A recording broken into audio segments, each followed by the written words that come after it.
Kidney racket మాఫియాపై దర్యాప్తు కొనసాగుతుంది. ఇటీవలే సిఐడి కేసును టేకప్ చేసింది. దర్యాప్తులో విస్తుపోయే నిజాలు వెలుగులోకి వస్తున్నాయి. సరూర్ నగర్ అలకనంద కేంద్రంగా కిడ్నీ రాకెట్ నడిచినట్లు గుర్తించారు.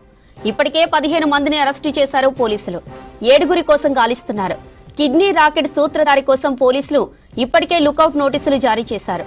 ఆర్థిక ఇబ్బందులు ఉన్నవారినే టార్గెట్ చేసుకుని కిడ్నీ దందా చేస్తున్నారు. కిడ్నీ దాతలకు 5 లక్షలు, ఆపరేషన్ చేసిన వైద్యులకు 10 లక్షలు ఇస్తూ గ్రహీతల నుంచి దాదాపు 50 నుంచి 60 లక్షల వసూలు చేస్తున్నట్లు విచారణలో తేలింది. కిడ్నీ రాకెట్ మాఫియాపై దర్యాప్తు కొనసాగుతోంది. ఇటీవలే సిఐడి కేసును టేకప్ చేసుకుంది. దర్యాప్తులో విస్తుపోయే నిజాలు వెలుగులోకి వస్తున్నాయి. సరూర్ నగర్ అలకనంద కేంద్రంగా కిడ్నీ రాకెట్ నడిచినట్లు గుర్తించారు అధికారులు. ఇప్పటికే 15 మందిని అరెస్టు చేశారు పోలీసులు. 7 కోసం గాలిస్తున్నారు. కిడ్నీ రాకెట్ సూత్రధారి కోసం పోలీసులు ఇప్పటికే లుకౌట్ నోటీసులు జారీ చేశారు. ఆర్థిక ఇబ్బందులున్న వారినే టార్గెట్ చేసుకుని కిడ్నీ దందా చేస్తున్నారు.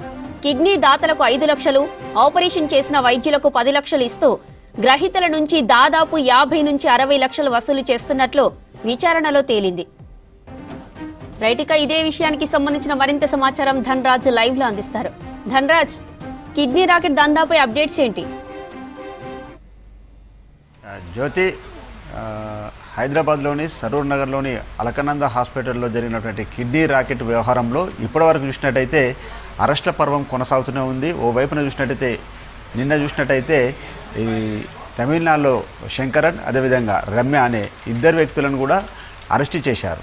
ఆ తర్వాత చూసినట్టయితే మొత్తం ఇప్పటి వరకు 15 మంది అరెస్ట్ అయ్యారు.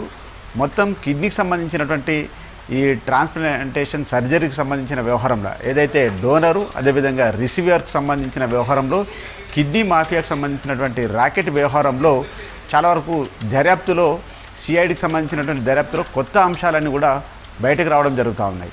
అయితే ఈ హైదరాబాద్ కేంద్రంగా చూసినట్టయితే మొత్తం కిడ్నీకి సంబంధించినటువంటి రాకెట్ వ్యవహారంలో చూసినట్టయితే ఓవైపున విశాఖపట్నము, మరోవైపున చూసినట్టయితే కర్ణాటక, తమిళనాడు, అదేవిధంగా చెన్నైతో పాటుగాను శ్రీలంకలో దీనికి సంబంధించినటువంటి నెట్వర్క్ అంతా కూడా పెద్ద ఎత్తున రాకెట్ నడుస్తుందనే వ్యవహారం పైన సిఐడి దర్యాప్తు కొనసాగుతూనే ఉంది. ఈ క్రమంలో ఇప్పటివరకు చూసినట్టయితే 15 మందిని అరెస్ట్ చేశారు. మరో 7 కోసం కూడా గాలింపు చర్యలు ముమ్మరం చేస్తున్నారు. అయితే హైదరాబాద్ బేస్డ్గా జరిగినటువంటి ఈ అలకనంద హాస్పిటల్లో జరిగినటువంటి వ్యవహారం పైన అప్పుడు స్పాట్లోనే చూసినట్టయితే అప్పుడున్నటువంటి డాక్టర్లు, దాంతోపాటుగా ఈ కిడ్నీకి సంబంధించినటువంటి రాకెట్ వ్యవహారంలో చూసినట్టయితే ప్రధానంగా ఈ పవన్, అదేవిధంగా అలియాస్ లియోన్ అనే వ్యక్తి మొత్తం మీద దీనికి సంబంధించినటువంటి రాకెట్ నడిపారు. ఆ తర్వాత అతను పోలీసులకు మోస్ట్ వాంటెడ్గా ఉన్నాడు. ఆ తర్వాత హైదరాబాద్ నుంచి పారిపోయినటువంటి పవను శ్రీలంక కేంద్రంగా అక్కడే ఉండి ఆ తర్వాత ఈ కిడ్నీకి సంబంధించినటువంటి వ్యవహారంలో ఎవరైతే ఆర్థిక సంబంధించినటువంటి అవసరాలు ఉన్న వాళ్ళని అందరినీ కూడా టార్గెట్ చేశారు. ఆ తర్వాత ఎవరైతే కిడ్నీకి సంబంధించినటువంటి డోనర్ ఎవరైతే ఉంటారో వాళ్లకు 50 లక్షల రూపాయల వరకు మాట్లాడుకొని ఆ తర్వాత వాళ్ళకు 10-15 లక్షల రూపాయలు ఇవ్వడము, ఆ తర్వాత డాక్టర్లకు 10 లక్షలు ఇచ్చి ఆ తర్వాత మొత్తం మీద చూసినట్టయితే 20 నుంచి 30 లక్షల రూపాయల వరకు ప్రధానంగా అతను డబ్బును సొమ్ము చేసుకున్నాడు. ఇలా ప్రధానంగా చూసినట్టయితే ఒక 40 మందిని పూర్తిగా తమిళనాడు, కర్ణాటక, అదేవిధంగా విశాఖపట్నంతో పాటుగా వివిధ ప్రదేశాలలో ఆర్థిక సంబంధించిన అవసరాలు ఉన్నవాళ్ళు, అదేవిధంగా ఈ ట్రాన్స్ప్లాంటేషన్ అవసరం ఉన్నటువంటి వ్యక్తులను పూర్తిగా అతను టార్గెట్గా చేసుకొని ఈ దందా అంతా నిర్వహించినట్లుగాను ఇప్పటికే సిఐడి దర్యాప్తులో పలు సంచలనమైనటువంటి విషయాలు వస్తూ ఉన్నాయి. అయితే పవన్ చూసినట్టయితే ఇటు సిఐడి పోలీసులకు మోస్ట్ వాంటెడ్గా ఉన్నటువంటి పర్సన్ ఇప్పటి వరకు కూడా అందుబాటులో లేడు. ఇక వారితో పాటు మరో 7 సంబంధించినటువంటి నిందితులు కూడా పరారులో ఉన్నారు. ఇప్పటి వరకు 15 మందిని అరెస్ట్ చేసినటువంటి క్రమంలో నిన్న చెన్నైలో చూసినట్టయితే శంకరన్, అదేవిధంగా రమ్య అనే వ్యక్తులు కూడా ఈ కిడ్నీకి సంబంధించినటువంటి దందాలో కూడా వీళ్ళు ఉన్నారు. వారిని కూడా ట్రాన్సిట్ వారెంట్ పైన కూడా తీసుకొచ్చి ఇటు హైదరాబాద్లోని కోర్టులో, నాంపల్లి కోర్టులో అరెస్ట్ చేయడం జరిగింది.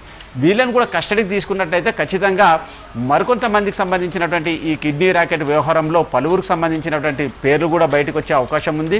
ముఖ్యంగా చూసినట్టయితే అలకనంద అనే హాస్పిటల్ని కేంద్రంగా చేసుకోవడం, ఆ తర్వాత కిడ్నీకి సంబంధించినటువంటి డోనరు, అదేవిధంగా రిసీవర్ని వీళ్ళంతా టార్గెట్ చేసి ఆ తర్వాత 50 నుంచి 60 లక్షల రూపాయల వరకు వీళ్ళ మధ్యకు సంబంధించినటువంటి దందా క్రమంలో మాత్రము రిసీవర్ ఎవరైతే ఉంటారో ఆ రిసీవర్కు నుంచి పెద్ద ఎత్తున డబ్బులు సొమ్ము చేసుకోవడము, డోనర్కు మాత్రము ఒక 5-10 లక్షల రూపాయలు ఇవ్వడము, సర్జరీ చేసినటువంటి డాక్టర్కు 10 లక్షలు మిగిలేలాగా చూడడము, ఇలా మొత్తం కిడ్నీకి సంబంధించినటువంటి ర్యాకెట్ వ్యవహారంలో మొత్తం ప్రధానంగా ఒక 40 మంది నుంచి కూడా సర్జరీ చేసినట్టుగాను ఇప్పటికే బాధితులు ఇచ్చినటువంటి కంప్లైంట్ ఆధారంగా కూడా ఈ వ్యవహారం అంతా కూడా బయటికి రావడం జరిగింది.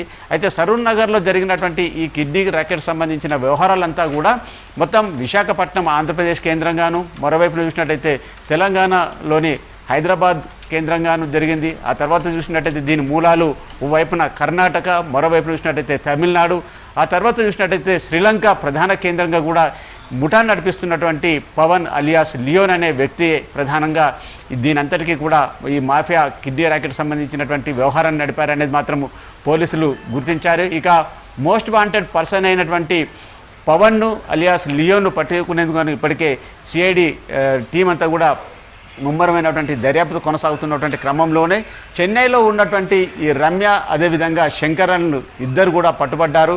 వీళ్ళు కూడా ఈ హైదరాబాదు అలకనంద హాస్పిటల్కి సంబంధించి కిడ్నీ ర్యాకెట్ వ్యవహారంలో వీళ్ళంతా ఏజెంట్లుగా వ్యవహరించారని పోలీసులు గుర్తించారు. కాబట్టి వీళ్ళను ఒకవేళ పోలీసులు కస్టడీ తీసుకొని విచారించినట్లయితే మొత్తం ఈ కిడ్నీకి సంబంధించినటువంటి ర్యాకెట్ వ్యవహారంలో కూడా మరికొంతమంది పేర్లు వెలుగు చూసే అవకాశాలు ఉన్నాయి. జ్యోతి.